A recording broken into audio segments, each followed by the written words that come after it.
Hello friends, welcome back to my YouTube channel. आज का blog होने वाला है रमण रेती गोकुल।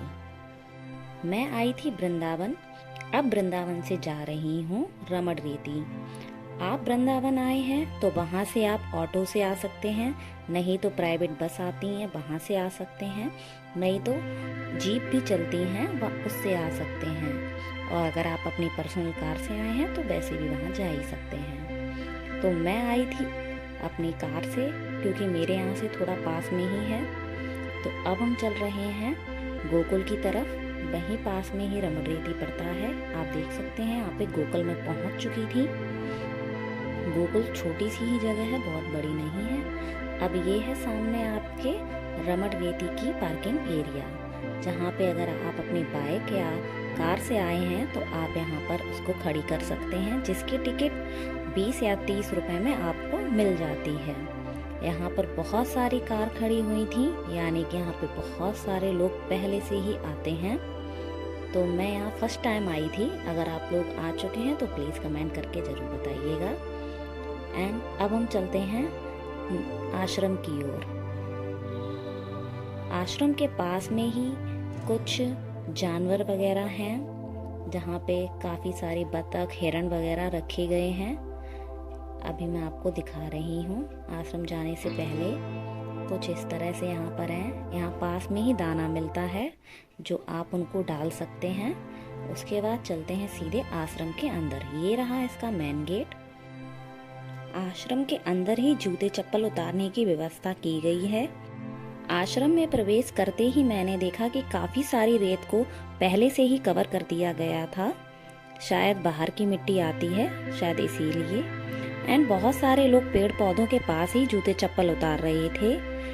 यहाँ पर जबकि निःशुल्क जूता घर है, आप वहाँ पर अपने स्लीपर उतार सकते हैं आराम से, कोई दिक्कत वाली बात नहीं है। एंड उसके बाद हम चलते हैं सीधे आश्रम के अंदर।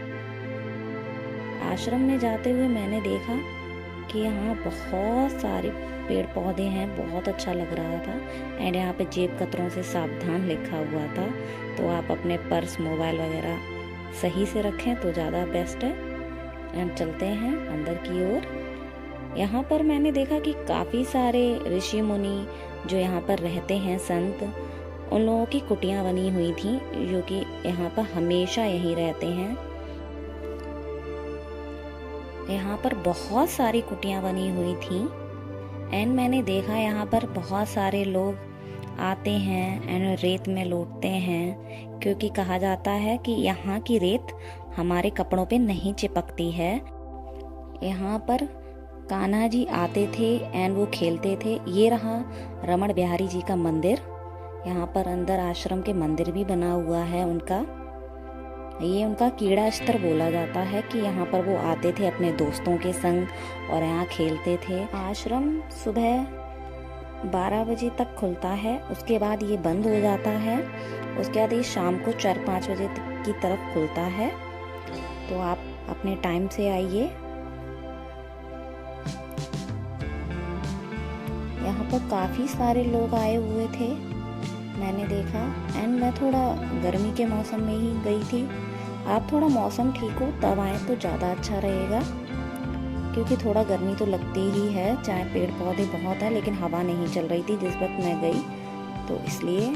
यहाँ पे ये सेवालय बना हुआ है, जहाँ आपको कोई भी जानकारी चाहिए हो तो आप वहाँ जाकर पूछ सकते हैं। एंड मैं जितना आगे बढ़ती जा रही थी, काफ़ी सारी मुझे ऋषिगढ़ की कुटियाँ बनी हुई दिख रही थी, जो कि काफ़ी, मतलब मैं गिनती नहीं बता सकती, लेकिन हाँ बहुत सारे ऋषिगढ़ यहाँ पर रहते हैं हमेशा। एंड ये आप देख सकते हैं लिखा हुआ भी है कि 12 बजे के बाद ये मंदिर बंद हो जाता है, फिर शाम को 4-5 बजे ही खुलता है। जब मौसम अच्छा होता है तब यहाँ बहुत ज़्यादा अच्छा लगता है, क्योंकि हर तरफ पेड़ पौधे हैं। एंड यहाँ पर ये कुछ कछुए जैसे बने थे पत्थर के, एंड जय श्री कृष्णा लिखा हुआ था। यहाँ पे आप अपनी फ़ोटो वगैरह खिंचा सकते हैं, तो काफ़ी अच्छा था। एंड यहाँ पर मुझे सबसे अच्छी एक चीज़ लगी, वो थी ये मोर पंख की आकृति में बनी हुई, बहुत सुंदर लग रहे थे देखने में, अच्छे थे, काफ़ी प्यारे प्यारे थे। चलिए अब हम चलते हैं सीधे जलपान गृह की ओर, जहाँ पर अन्न क्षेत्र बोलते हैं इसे, जहाँ पर जितने भी ऋषि मुनि रहते हैं उन सबके लिए खाना बनता है। खाना इसी एरिया में बनता है। ये रहा गेट, इसके अंदर खाना बन रहा था। एंड ये बाहर ये जो श्री कृष्ण जी की आकृति बनी हुई है ये भी बहुत सुंदर, श्री राम जी एंड शंकर जी, इनकी भी ये जो चित्र बने हुए थे ये काफ़ी सफाई थी। ऐसा नहीं था कुछ बिगड़े हैं एंड पेंट हटा हुआ है, नहीं, बहुत सुंदर बने हुए थे। एंड यहीं पे बैठ के सब लोग खाना खाते हैं शाम के वक्त। कुछ ये टेंट हाउस भी बने हुए थे यहाँ पर।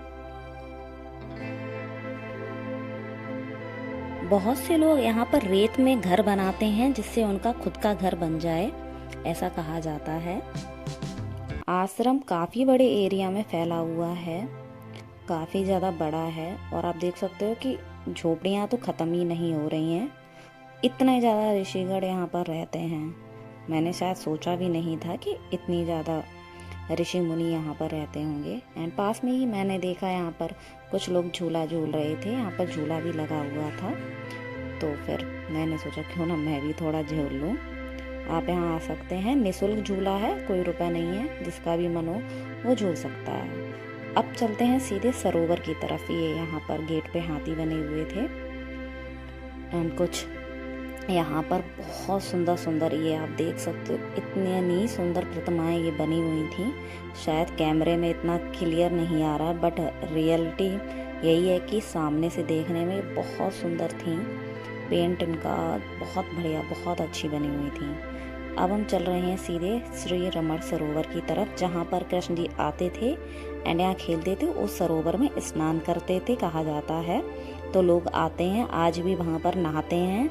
आप लोग अगर नहाना चाहते हैं तो आप आएँ और वहाँ स्नान भी कर सकते हैं। ये कामधेनु मार्ग है जहाँ पर गाय वगैरह रहती हैं, उस ओर। मैं नहीं गई उस साइड। एंड ये देखिए लिखा हुआ भी है कि श्री कृष्ण जी का क्रीड़ा स्थल। एंड ये गौतम बुद्ध की प्रतिमा बनी हुई है। एंड यहाँ पर ना काफ़ी सारे विष्णु जी के जो अवतार उन्होंने लिए थे उनकी भी प्रतिमाएं बनी हुई थी। ये देखिए जैसे कि नरसिंह अवतार की प्रतिमा बनी हुई है कुछ इस तरह से।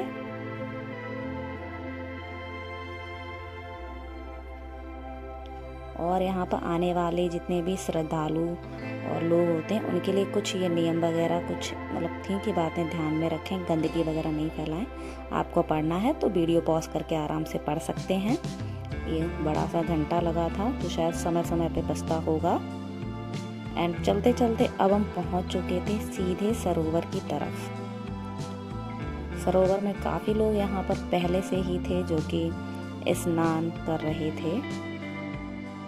और यहाँ पर वार्निंग भी लिखी हुई थी कि पानी गहरा है, ज़्यादा अंदर नहीं जाएं। तो मैंने देखा तालाब के अंदर एक बैरियर जैसा बना हुआ भी था कि उसके अंदर अलाउड नहीं था क्योंकि सरोवर वहाँ पर बहुत ज़्यादा गहरा हो जाता है।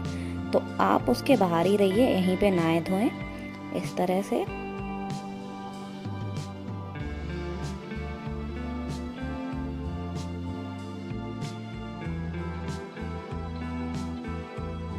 यहाँ आकर काफ़ी अच्छा एक्सपीरियंस रहा मेरा। आप लोग भी अगर वृंदावन आना होता है तो आप लोग भी यहाँ आएँ। शाम को आरती होती है, आप आरती करके जाएं या सुबह 12 बजे से पहले यहाँ आएँ तो दर्शन करें आके रमण रेती के। रमण रेती में ही श्री रमण बिहारी जी का मंदिर बना हुआ है, जैसा कि मैंने आपको स्टार्टिंग में दिखाया था। तो आप लोग आएँ यहाँ, उनके दर्शन करें, आशीर्वाद लें। मुझे भी बहुत अच्छा लगा यहाँ आकर। तो ऐसे ही आपको और वीडियो देखने के लिए मेरे चैनल को सब्सक्राइब करें। अगर आपको मेरी वीडियो पसंद आई हो तो धन्यवाद।